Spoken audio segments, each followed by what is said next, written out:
Welcome to the Tech Egg. Don't get scrambled. Enjoy the video. You start by opening Ibis Paint and confirming you're signed in. Make sure the QR brush code image is in your photos. Once in the app, open a project or new canvas, then tap Brush and choose Manage to access import options. You do this now because importing from a QR needs the Brush Manager active. Next, select the import or QR icon in the manager. Follow prompts to choose the saved image. This places the QR for scanning inside the app. Once done, the import dialog will ask whether to scan from image or camera. Pick image and select your QR photo. You should see a preview. If Ibis Paint asks, adjust the scan box to tightly fit the QR so the pattern reads cleanly.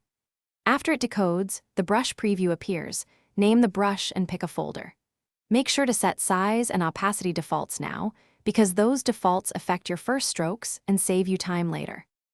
You finish by saving the imported brush and immediately testing it on a new layer. Draw short strokes to confirm shape and texture. If the brush feels off, tweak size, spacing, and opacity in brush settings, then save changes. If the import fails, make sure the QR image is clear and high contrast. Retake the photo with even lighting or update Ibis Paint to the latest version. Finally, restart the app and try importing again. Thanks for watching. Consider subscribing if I helped unscramble your problems.